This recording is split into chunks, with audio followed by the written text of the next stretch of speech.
Assalamualaikum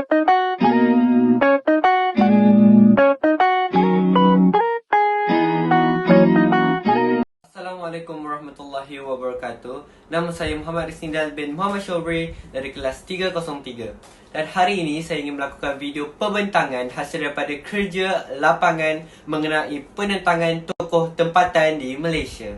Baiklah, tajuk bagi video pembentangan saya pada hari ini adalah Haji Abdul Rahman Limbong, pejuang sejati selamanya disanjungi. Iaitu Haji Abdul Rahman Limbong merupakan tokoh tempatan yang telah saya ambil untuk menjadi tajuk utama bagi kerja lapangan sejarah saya pada kali ini.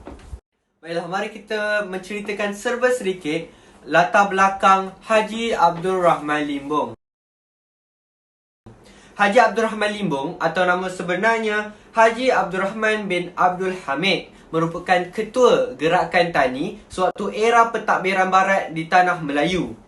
Haji Abdul Rahman Limbong dilahirkan pada tahun 1285 Hijrah bersamaan 1868 Masihi. Beliau berasal daripada Terengganu, manakala datuk dan neneknya berasal dari Patani dan Terengganu. Meskipun beliau merupakan seorang ulama yang alim dalam ilmu agama, beliau juga merupakan seorang peguam yang mahir dalam selok belok dunia. Hal ini dibuktikan dengan hujahnya di mahkamah dengan menyatakan tanah yang dibuka rakyat itu adalah hak milik Allah, bukannya hak milik negeri, malah merupakan peninggalan orang tua mereka yang datang dari Johor. Jadi mari kita beralih kepada faktor penentangan Haji Abdul Rahman Limbong di Terengganu. Mengapakah Haji Abdul Rahman Limbong ditentang oleh pihak British dan pihak Barat? Haji Abdul Rahman Limbong menggalakkan rakyat untuk membuka tanah dan mengusahakan tanah. Hal ini ditentang keras oleh pihak British kerana pihak British telah mengenakan cukai bagi hasil tanah ataupun tanah yang ingin dibuka oleh rakyat. Ia mengundang kemarahan pihak Barat kerana Haji Abdul Rahman Limbong sememangnya telah melanggar peraturan yang telah ditetapkan oleh pihak Barat. Sebagai contoh peraturan yang telah diperkenalkan oleh pihak British. Peraturan tanah yang diperkenalkan oleh pihak British pada tahun 1921 di Terengganu telah mensyaratkan bayaran cukai sebanyak 50 sen setahun. Dengan pengenalan undang-undang bererti akan sekaligus menghapuskan undang-undang adat pemilikan tanah petani yang pernah dikerjakan turun-temurun. Tanah yang diusahakan itu merupakan hak pusaka nenek moyang mereka dahulu. Jadi tidak sepatutnya cukai dikenakan oleh pihak British ke atas hak milik mereka sendiri. Kita beralih kepada contoh undang-undang yang kedua, di mana pada tahun 1924 pihak British menetapkan bahawa pengambilan segala hasil hutan adalah perlu mendapat surat kebenaran kerajaan terlebih dahulu. Perkara ini ternyata mengundang kemarahan dalam kalangan masyarakat kerana telah menghalang masyarakat Melayu untuk mengambil apa sahaja hasil hutan yang selama ini mereka bebas untuk mengambil apa sahaja. Kita sedia maklum bahawa hasil hutan merupakan pendapatan atau sumber ekonomi bagi masyarakat tempatan suatu ketika dahulu. Dengan adanya undang-undang itu, ia telah membawa kemarahan kepada pihak masyarakat tempatan kerana ia seperti pihak British ingin melarang masyarakat tempatan untuk mengambil hasil hutan yang telah dimonopoli oleh pihak British. Kita terus kepada peristiwa penentangan. Haji Abdul Rahman Limbong terbabit secara langsung dalam penentangan ke atas pentadbiran British. Bermula siri penentangan beliau pada tahun 1922. Penentangan pada tahun ini susulan peraturan tanah baru yang diperkenalkan oleh pihak British pada tahun 1921. Masyarakat tempatan di Ulu Temelong tidak menghiraukan peraturan yang telah ditetapkan dengan membersihkan serta meneruskan mengambil hasil hutan yang telah dilarang oleh pihak kerajaan. Jadi apa yang telah dilakukan oleh Haji Abdul Rahman Limbong bagi membela nasib masyarakat tempatan? Jadi Haji Abdul Rahman Limbong memohon lesen wakil iaitu lesen pleader dan muncul sebagai peguam bela bagi masyarakat tempatan daripada disaman oleh pihak British atau pihak Barat. Haji Abdul Rahman Limbong menjadi peguam yang mewakili penduduk Ulu Temelong, manakala pihak kerajaan diwakili oleh Ranger Hutan iaitu Forest Ranger. Katakan pada waktu itu beribu-ribu orang ramai telah menghadiri pembicaraan ini dan mereka yang terdiri daripada penduduk tempatan telah memberikan sokongan yang penuh kepada Haji Abdul Rahman Limbong. Beliau yang sudah pun diketahui kefasihannya dalam berhujah, terutamanya bab agama, telah menggunakan hujah-hujah berkaitan Islam dalam pembicaraannya. Melalui pembicaraan itu, Haji Abdul Rahman Limbong telah berjaya untuk membela nasib penduduk tempatan dan telah pun menyelamatkan masyarakat tempatan daripada disaman oleh pihak kerajaan.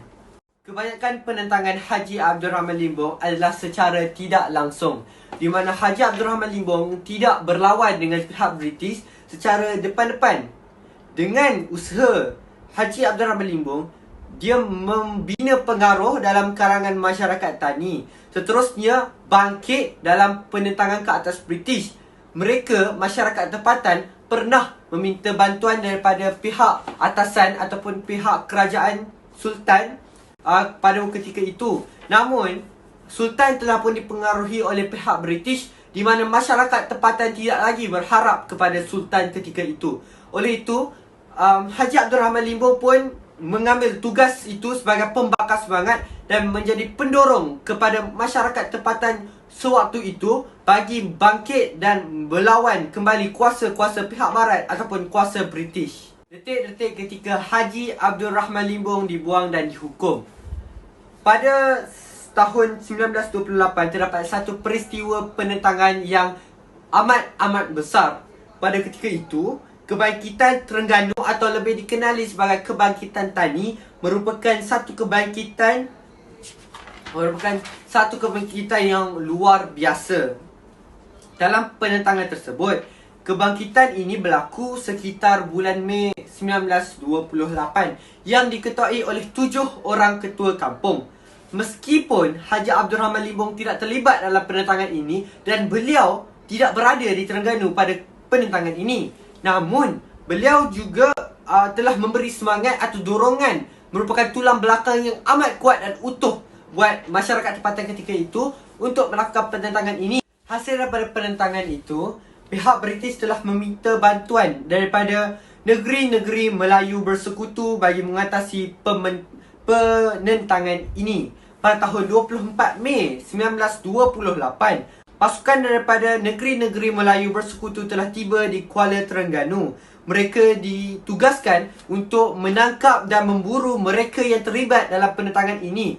Haji Abdul Rahman Limbong juga turut disenaraikan sebagai antara tulang belakang ataupun yang terlibat dalam penentangan ini kerana telah memberi semangat serta dorongan kepada mereka. Oleh itu, Haji Abdul Rahman Limbong telah dikenakan hukuman dan dituduh sebagai seorang penghasut kepada pihak kerajaan. Seterusnya, Haji Abdul Rahman Limbong telah dibuang negeri ke Mekah.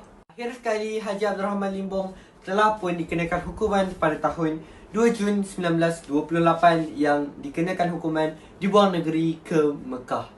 Mengapa penentangan Haji Abdul Rahman Limbong serta masyarakat tempatan berakhir dengan kegagalan? Antara faktor-faktor kegagalan oleh masyarakat tempatan adalah faktor istana. Seperti yang saya katakan sebentar tadi, pihak istana tidak mengambil tempat dalam penentangan ini dan tidak pun mendengar suara-suara rakyat jelata yang telah mengadu di atas segala peraturan-peraturan yang telah membebani masyarakat tempatan. Oleh itu, tiada kuasa-kuasa yang kuat mampu untuk melawan kerajaan pada ketika itu. Seterusnya, pengaruh yang lebih kuat dari pihak British. Pihak British berjaya mematahkan segala penentangan yang dilakukan oleh masyarakat tempatan. Hal ini telah pun dikaitkan dengan kelemahan strategi oleh masyarakat tempatan, di mana pihak British telah pun menangkap pengaruh-pengaruh yang kuat dalam penentangan ini. Seterusnya telah pun memintas segala kuasa ataupun pengaruh bagi masyarakat tempatan untuk terus menentang pihak British. Apabila tiada lagi kuasa dalam masyarakat tempatan, maka penetangan ini tidak dapat dilaksanakan kerana tiada pengaruh oleh mereka-mereka yang berpengaruh besar seperti Haji Abdul Rahman Limbong itu sendiri. Akhir sekali, usaha-usaha menghargai jasa pejuang tempatan. Kita sebagai rakyat Malaysia harus bersatu padu dalam membentuk satu negara yang harmoni dan sejahtera. Kerajaan ataupun pejuang-pejuang ketika dahulu memperjuangkan keamanan, memperjuangkan keharmonian, memperjuangkan keadilan dan memperjuangkan kedaulatan dalam negara. Oleh itu, kita haruslah menjaga kedaulatan dan keamanan yang telah kita capai ketika ini. Kita tidak boleh bergaduh antara bangsa dan agama dalam negara kita sendiri.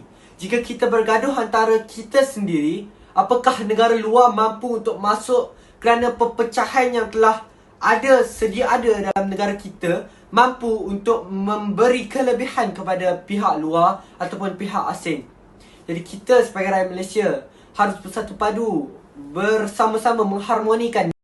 Jadi itu saja video saya pada hari ini. Saya harap video ini memberi manfaat kepada setiap mereka yang melihat dan menonton video ini, dan memberi pengajaran di atas perjuangan-perjuangan tokoh tempatan yang lepas, dan mampu untuk membentuk suatu kebaikan yang lebih baik pada suatu masa hadapan. Sekian daripada saya, Muhammad Risnial bin Muhammad Shobri. Terima kasih. Bye.